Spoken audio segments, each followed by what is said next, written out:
Namaste, welcome to my channel Study with Amit Singh.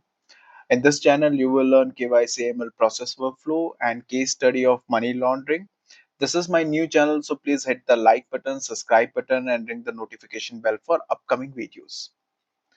In this video, we are going to discuss most awaited topic transaction monitoring process workflow for level 1, 2, and 3.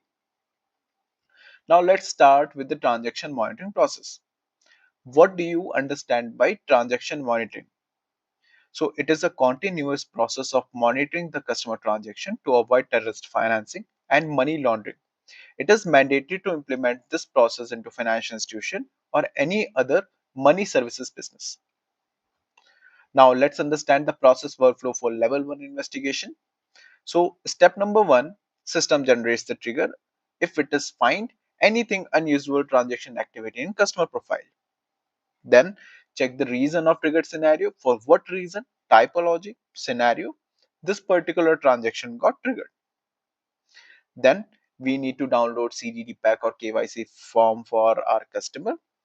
Then we do customer evaluation, customer profile evaluation, where we check nature of business, customer residence country, UBO's detail, source of fund, source of income, transaction threshold, etc., which is important to understand who is our customer, to whom we are dealing with. Then step number 5, we check the purpose of transaction and check why this transaction happened between the counterparty and client.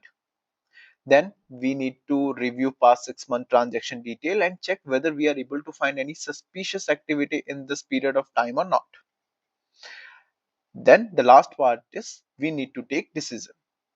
As per our investigation, if we are able to close the case, if there is no unusual activity we are able to find, then we need to close the case as false positive. Or if we are able to find any sanction concern, any red flag, or if you are not able to find any relevance between the client and counterparty's nature of business or any other red flag, then we need to escalate those cases to level 2 people. If we are not able to find any information which is important to complete our investigation. For example, if we are unable to find any nature of business for our counterparty in external or internal search, then we need to raise RFI, which means request for information.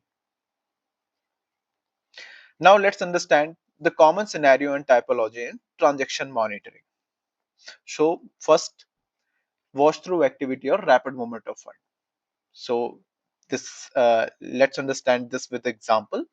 So, for example, 10,000 USD deposited in the account and the same day it got withdrawal with the same amount.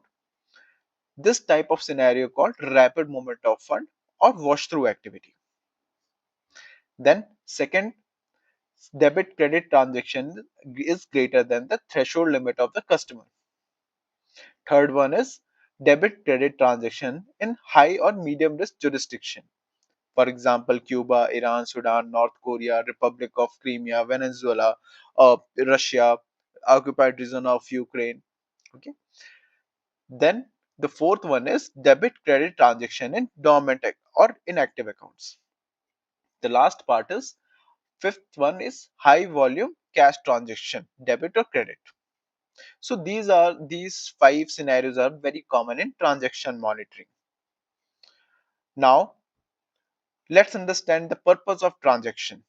uh, what detail we need to check.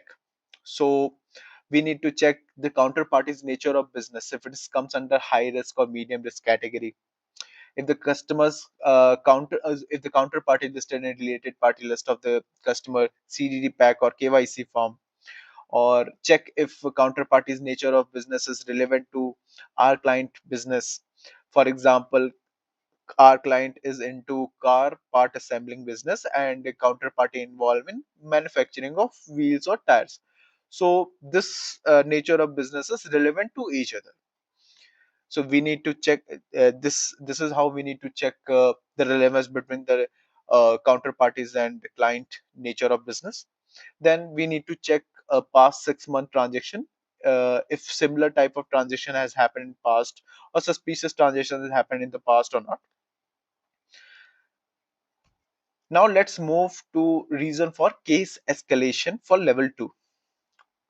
So if you are not able to establish any relevance between the counterparty and the client nature of business, then you need to escalate to level 2 people. If counterparty and client nature of business is related to any high risk business, like counterparty's nature of business into some real estate business, or they have involved in any MSB, money services business, or any gambling, so we need to escalate those cases to level 2 people.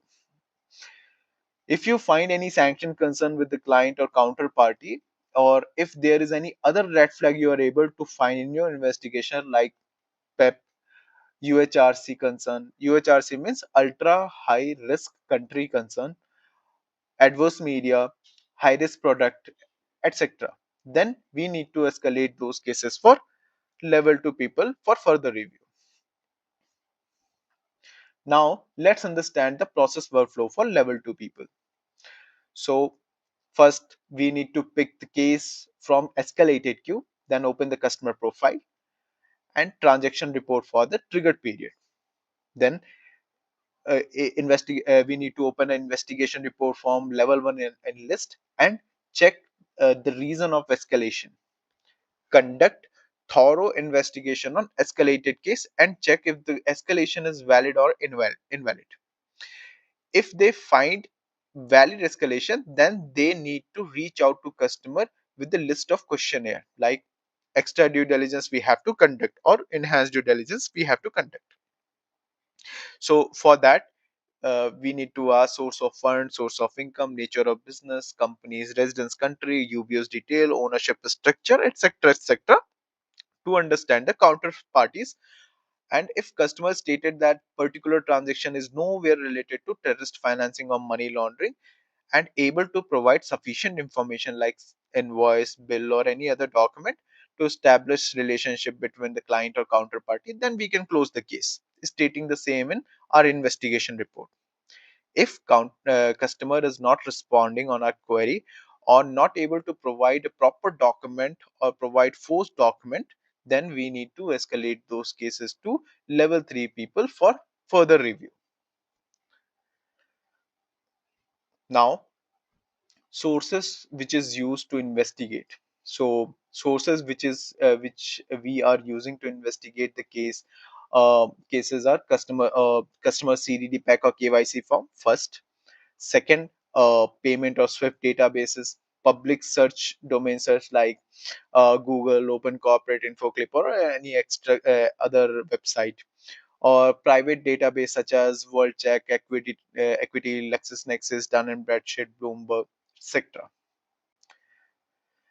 Now, let's understand the reason of case escalation for level 3 people. So, as we already discussed, if the response received is not sufficient to close an alert, or if the alert warrants further investigation, or if response for RFI is not received within a agreed level of time uh, for level 2, then case will be created and alert will be linked to that particular case, and the case will be escalated to level 3 people. Now let's understand the process workflow for level 3. So for level 3, step number 1 is suspicious case assigned to the level 1, level 3 analyst. Then they will do holistic review of escalated case like customer profile, investigation report, evidence or reason of escalation, etc. Step number 3, we provide all details our customer, who is our customer or entity, like name, registration number, date, account number, residence country, etc. Then in indicator detail, we need to provide what all suspicious parameter we are able to find in an investigation report. Then we need to provide all transaction detail like customer name, account number, currency, mode of transactions, amount, jurisdiction, and uh, good and services what they are providing, or any other details. Then step number 6 is we provide information like why this transaction is suspicious, and then we need to submit SAR or STR report with the regulatory body that safeguards the financial system from illegal use, thus combating money laundering and financing of terrorism.